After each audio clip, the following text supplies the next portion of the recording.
The Da Vinci prostatectomy is a robotic-assisted surgical procedure that's become the #1 choice for treatment of localized prostate cancer in the U.S. We spoke with Dr. Kamyar Ibrahimi of Glendale Adventist Medical Center, who explained this robotic procedure. Robotic surgery is essentially an extension of laparoscopic surgery. In laparoscopic surgery, we put small holes and control the instruments by the surgeon's hands. The caveat there is that when you want to move the instrument to the right, you have to move your hand to the left because the instrument is anchored at the skin. In robotic surgery, it's as if you have your hands inside the patient, and when you want to move something to the right, you just move your hand to the right. So it's essentially miniaturized surgery the way it would have been done if I had my hands made smaller inside the patient. You have your hands in master controllers where when you do your suturing or your cutting or dissecting, you're essentially doing the same movements that you would have done in open fashion. You don't have your whole hand in there. You have small instruments that do exactly the same things that your wrist and hands does.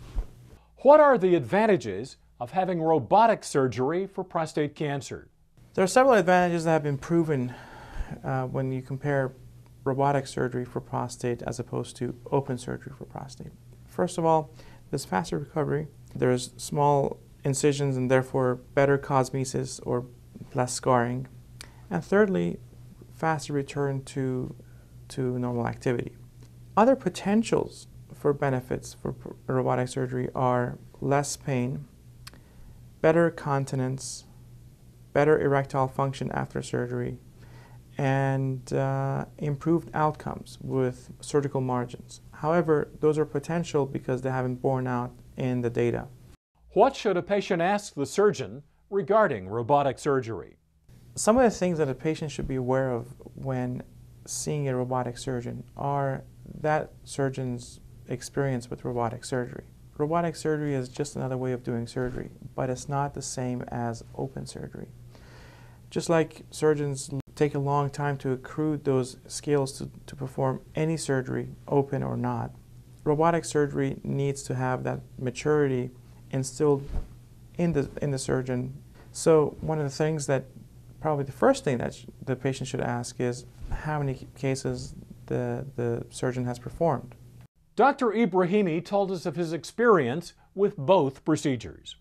In prostate cancer, I've had experiences with doing the prostatectomy or taking out the prostate in an open fashion and in a robotic fashion.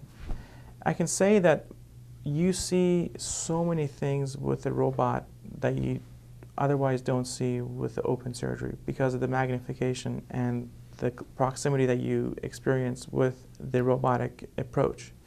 Secondly, you're able to dissect tissues that should stay with the patient, in this case nerves for erection and the sphincter for urinary incontinence, I believe better than you would be able to do it in an open fashion, simply because you're able to take your time and dissect those tissues away and take the bad and leave the good.